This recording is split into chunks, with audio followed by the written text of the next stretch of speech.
매일 성경 묵상을 돕는 해설 가이드입니다. 안녕하세요. 묵상 코치입니다. 함께 읽고 나눌 말씀은 요한일서 3장 13절에서 24절까지 말씀입니다. 하나님의 자녀는 하나님의 사랑을 입은 자들이므로 하나님에게서 받은 사랑을 형제들에게 실천할 책임이 있습니다.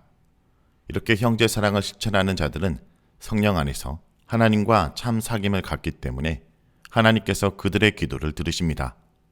13절에서 20절 읽겠습니다. 형제들아, 세상이 너희를 미워하여도 이상히 여기지 말라.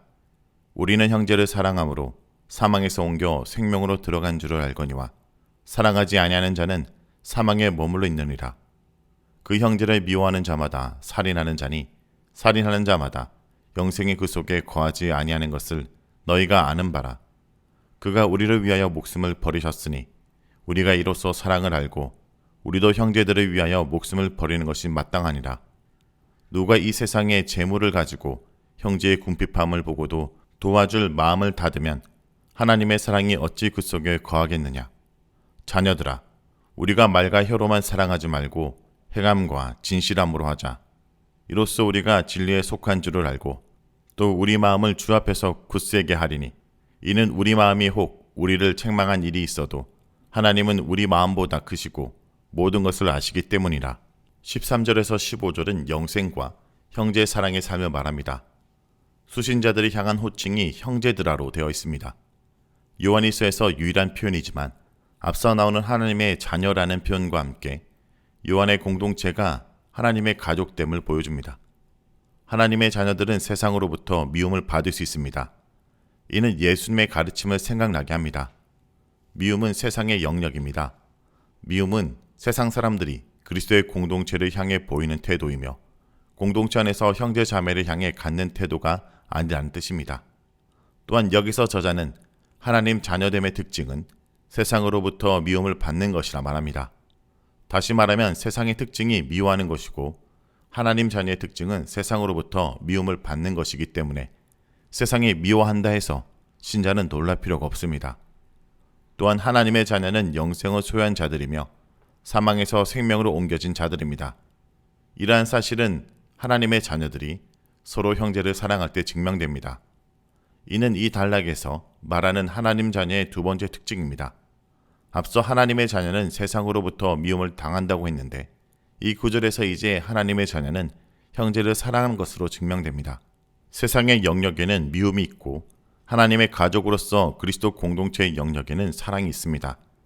만약 형제를 미워한다면 이는 살인하는 것과 같습니다. 이것은 그 속에 영생이 없음을 증명합니다. 미움은 세상의 신자들에게 범하는 것이지 형제가 형제를 향하여 범하는 것이 아닙니다.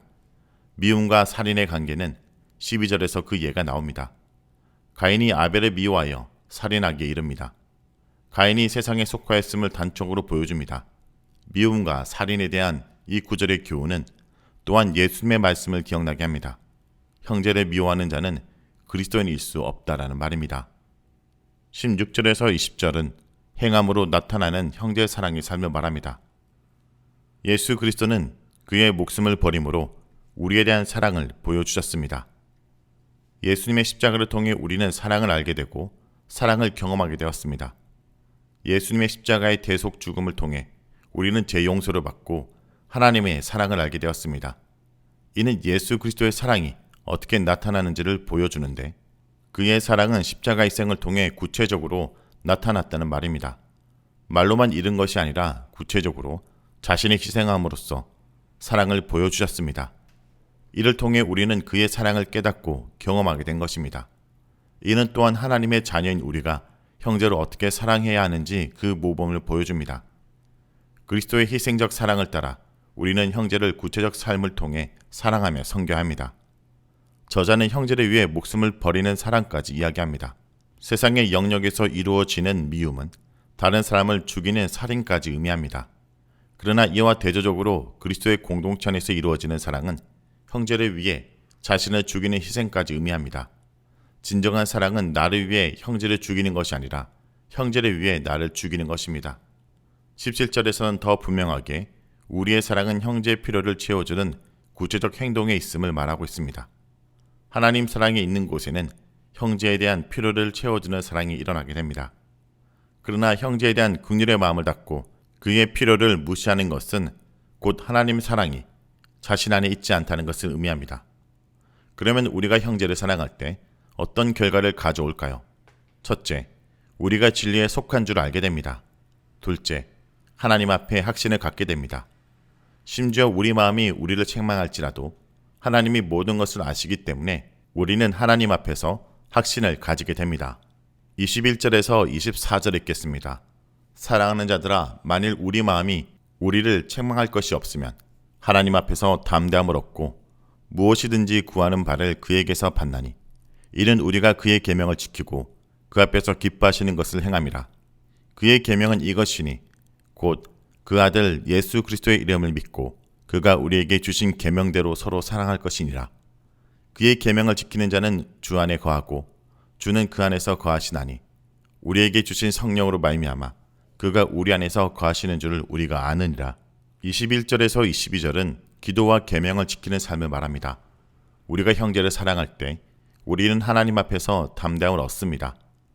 담대함은 하나님의 심판 앞에서 갖는 하나님 자녀들의 담대함을 뜻하기도 하지만 이 구절에서는 현재 상태에서 갖는 하나님의 자녀의 담대함으로 특별히 신자의 기도 생활 중에 나타납니다.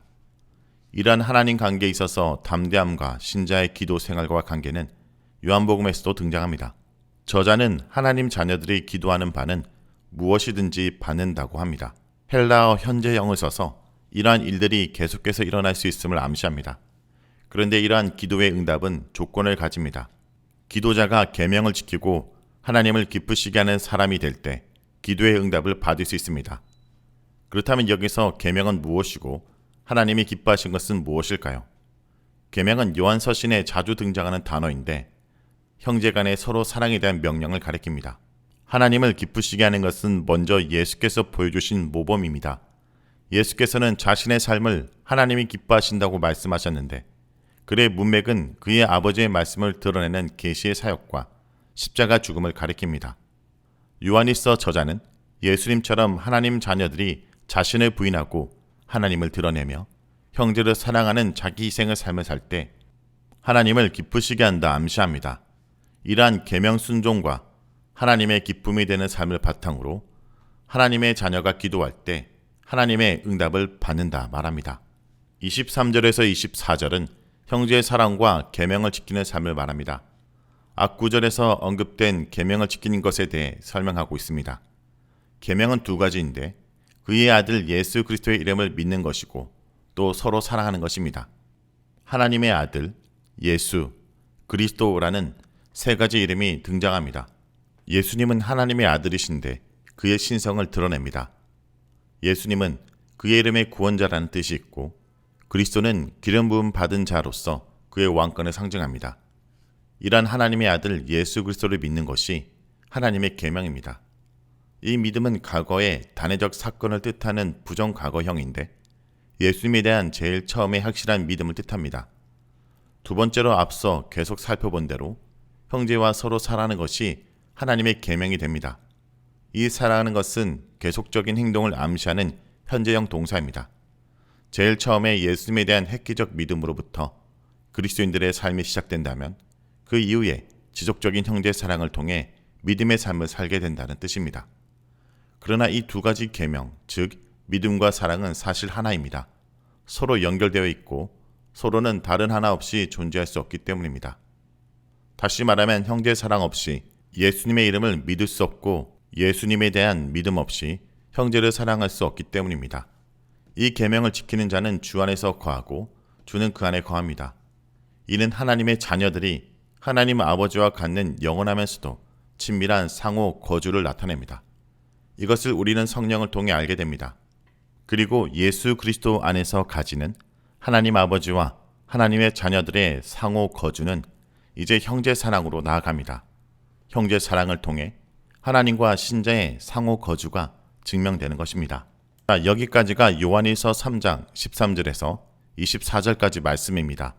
오늘 말씀을 통해 우리는 무엇을 묵상하고 적용해야 할까요? 우리를 위해 목숨을 내어놓으신 예수님의 사랑을 생각하며 우리도 마땅히 그분을 위해 목숨을 내놓고 살아야 합니다. 그리고 무엇보다 예수님의 사랑을 생각하며 목숨을 내놓고 사는 삶은 바로 사랑이 힘쓰는 삶입니다. 성도 여러분, 사랑이 아니면 미움입니다. 중간은 없습니다. 미움은 곧 살인으로 마귀에 속한 자들이 하는 일입니다. 우리는 이웃을 사랑하고 원수까지 사랑함으로써 우리 안에 있는 이 생명을 보여줘야 합니다. 우리가 사랑을 실천하는 행위는 우리가 죽음에서 생명으로 옮겼음을 알게 할 뿐 아니라 죽음 가운데 있는 사람들을 생명으로 건져내는 도구입니다. 그러므로 사랑은 단순히 감정의 문제가 아니라 언제나 죽이고 살리는 생명의 문제임을 잊지 않길 기도합니다.